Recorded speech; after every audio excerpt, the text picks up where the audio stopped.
What's up everyone? I'm here at Dyess Air Force Base, Texas, home of the 317th Airlift Wing. Today, we've got one mission, and that's to show you what it's like to fly in the mighty C-130 Super Hercules.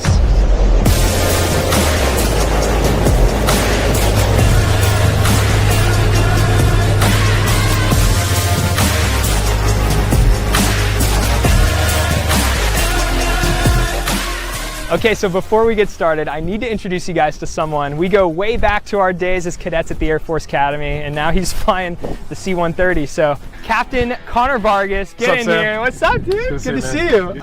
You don't have a call sign, right? No, I don't. Just a fighter pilot thing. Yeah, that's for the CAF guys. So what's it like flying this thing? I mean, it must be crazy, huh? It's a dream, man. I love flying the C-130. This plane lets us do some really, really cool things, and we get paid to do it every day. So, wouldn't dream of any other job. I remember we worked basic training together at the Air Force Academy. He was always the intimidating one, as you can see. I always had a hard time yelling, but it's awesome to see you out here doing your thing, and I can't wait to learn more about this incredible aircraft. Absolutely.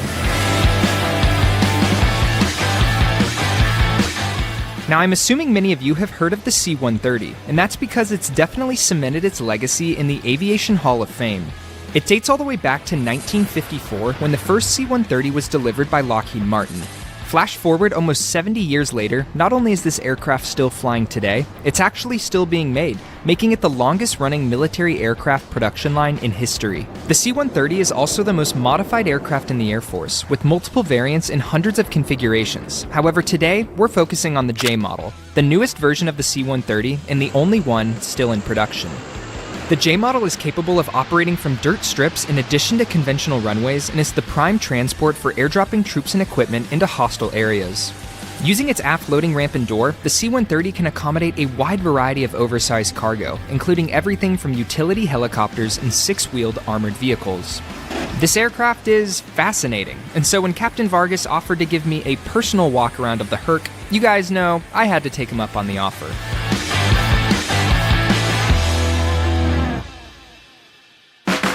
So, Sam, here she is, the C-130 Super Hercules in all of her glory. You can start by looking at the tail, the Dyess tail flash indicated with the Texas flag colors there. The tail number, that first letter means this bird was made in 2008, and then the 317 means these are mostly specific to the 317th Airlift Wing here at Dyess. You can see the massive rudder that's indicative of the massive power that the engines produce. So I see you've got 4 huge wheels here, look like tractor trailer wheels. These landing gear are made to take a beating. The C-130 can land in pretty much any runway, any crappy environment. So we got 2 big tires on each side to sustain that impact from landing. Dirt strips, gravel fields. Dirt, gravel, metal sheets laid down to make up a runway, clay, all those, anything like that. So you can see the super big wings here. The C-130 actually has a wingspan of, believe it or not, 130 feet roughly, and she's about 112 feet in length, and that's due to the stretched version that we fly here at Dyess. Yeah, it's pretty big, but tell me about these engines right here. I know this is the J model, so I see it's a little bit different from the H, which I'm used to. So 6 blades, must be a lot of power, huh? Yeah. The Super Herc got upgraded with some really more powerful engines made by Rolls-Royce. Wow. And then the propellers here have 6 blades instead of 4, and they're a little bit wider in diameter. So these things put out about 4,700 horsepower each. That's the last stop before we head inside. You can see all the big windows we have on the C-130. It really just contributes not only to making it a really beautiful picture as we fly through mountains and stuff like that, but also it helps us identify any threats that we could see visually on the ground. Pilots do have the best view in the world, huh? Yeah, we sure do. She's also got this beautiful, beautiful pointy nose that we'll always love to give some love to if she's just pat her, you know, let her know she's had a good flight, right? Exactly. If she starts acting up, we just rub her nose and then she feels better. Hi, I'm Senior Airman Chloe LaFay. Chloe, great to meet you. I hear you're a load master on this thing. I am. So what is that exactly? Does that mean you're in charge of what, everything that goes on back in the cargo area? Everything that goes on, everything that comes off, airdrop, trucks, pallets, anything you can name. It's pretty, a lot of responsibility in that job. All right, this is our ramp. This is where all the action happens.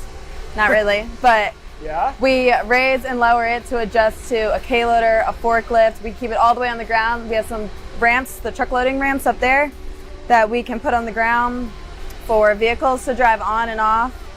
And lots of yeah. machinery, and I think I'm going to be able to strap in and kind of dangle out the back here when we Yeah, fly, that's which the will be best part. crazy. So I couldn't help but notice this thing right here. These are the facilities, huh? It's disgusting. But hey, if you got to go, at least there's an option. That's better than nothing. Yeah, and we have these really nice and clean curtains that you... So what, you just climb right up here, Yep, watch your head. sit. I There you think go. I've experienced worse. Man, that's crazy. Awesome. Well, should we head inside? Yeah, let's check it out. All right. So here we are, Sam. This is my office with the best views in the entire world, also known as the flight deck of the C-130. This plane, as pilots, we are qualified right out of schoolhouse to fly in either seat, the left or the right. However, the only way to taxi this plane is from the left seat, so generally you have the more experienced pilot sitting in the left seat. So one of the coolest things about the C-130, we have a device that's better than that of pretty much any other mobility aircraft, and that's this HUD right here, our heads-up display. This massive thing, if you want to bring it down. Okay. Just a massive display that gives us all of our flight data information, and this is really all we need to fly off of without any other instruments. So this has things, what, like airspeed, altitude, and you look right through the front of the airplane, and it's right there. Yep, all of that, plus navigational information and a few other cool tools that we can use without having to reference other displays. Now, before any military aircraft gets off the ground, there's quite a lot of mission planning that happens first. This is a vital part of every flight, and since I would be getting the chance to fly with the crew, I was able to sit in on the mission brief to learn more about what to expect. So here we are at the 39th Airlift Squadron Mission Planning Room. Like I just said, there's so much more that goes into flying before you actually even get out to the aircraft. A lot that goes way over my head, so that's why I'm with the expert, Captain Vargas. If you want to walk us through a little bit about what we can expect, I think the viewers would appreciate it. Yeah, definitely. Tomorrow's mission will be a 2-ship local training sortie. We'll take off information here from Dias. We'll head southwest to Bront DZ, our local drop zone. We'll do 2 passes over there of the DZ for 2 different types of airdrop bundles. From there, we'll head to the west towards Big Bend. As we approach Big Bend, we will begin a penetration descent as we ingress the low-level environment. We will maneuver around some of the mountainous terrain here in the Big Bend area before we do an impromptu tactical arrival into Alpine Municipal Airport. As we egress that airport area, we'll go back into the mountainous low-level environment for about 20 more minutes, and then we'll head back up north and then to the northwest as we proceed back to Dias for our final tactical arrival of the day. Yeah, and for those who don't know, Big Bend is a national park here in Texas. It's like the Grand Canyon of Texas, so Absolutely, yeah. It's going to be pretty sweet. Some of the best terrain we have in this area. Now, I know it's getting close to our SEP time. There's one thing I've learned, it's to hit the restroom before we go. So I'm going to do that, but I'll see you out on the flight line. All right, sounds good. Sweet. Can't be looking cool and struggling to open the door.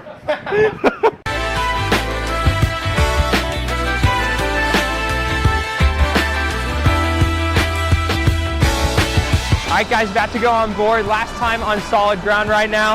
Got the helmet, got the headset. Guess we're ready to go.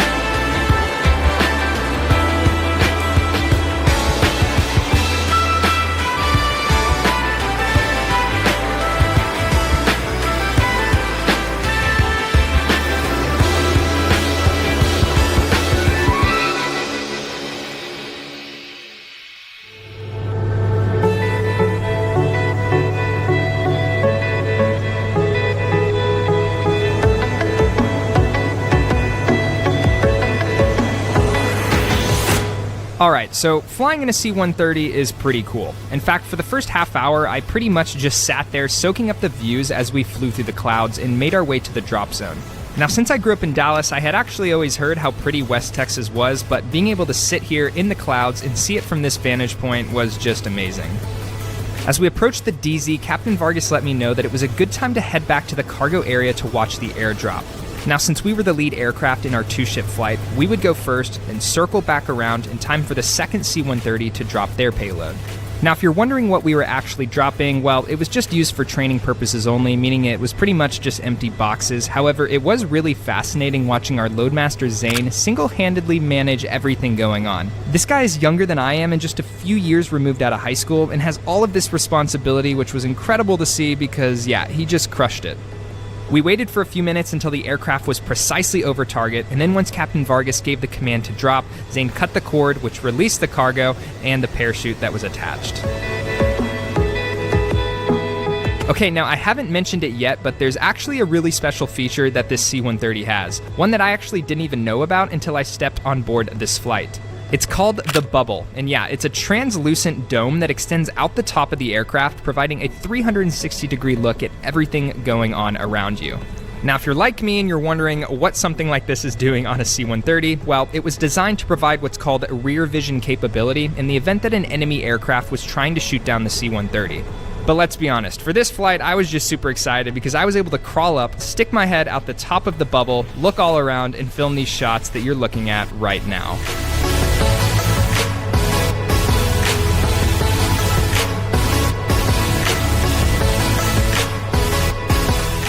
Now, about an hour and a half into our flight, we finally started the approach into Big Bend National Park. You could actually see the mountains off in the distance quickly getting bigger and bigger, which meant it was almost time for ramp surfing, which was the part of the flight that I had been anxiously looking forward to. Captain Vargas gave me permission to head back down to the cargo area, and with the aircraft literally bouncing me around every which way, I somehow managed to get my harness on. Zane then lowered the rear cargo door and motioned me forward, and I'll tell you what, guys, this was pretty nerve-wracking. Even though, yes, I was strapped in, so I knew I'd be safe, something about walking to the edge of an open ramp hundreds of feet in the air is pretty scary.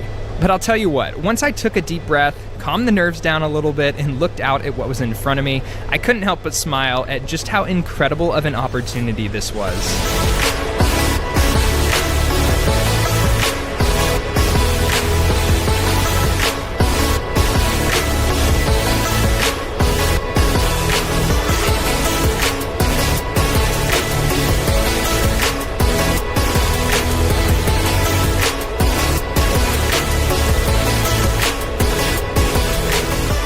As the trail aircraft banked left and right over the tops of the mountains, our legs were practically dangling off the back of the ramp, and Zane and I were having a blast. After a few minutes, it was time for our aircraft to then switch positions, meaning we would become the chase plane, doing the low-level banking and tactical flying ourselves. Now, this was the part of the flight that I knew Captain Vargas was looking forward to the most because he had told me earlier that he was not planning on taking it easy.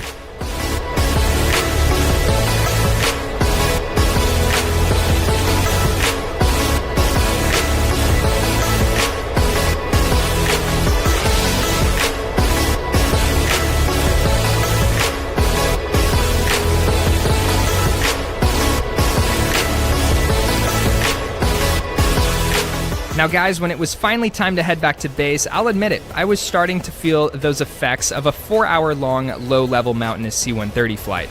And both Connor and our co-pilot Travis took that as a job well done because, as you can see right here, they captured the moment for us to cherish for years to come.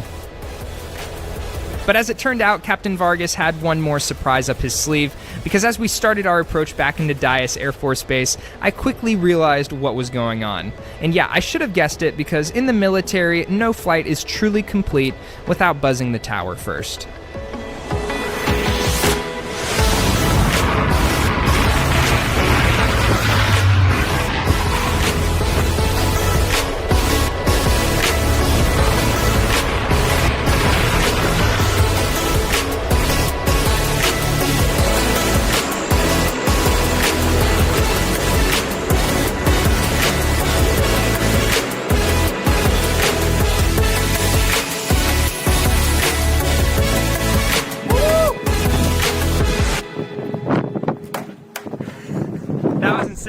Well, Sam, it was awesome having you here. Thank you so much for joining us on the flight. It was a great time. It was crazy. And as a little memento of the occasion, here's our unit patch.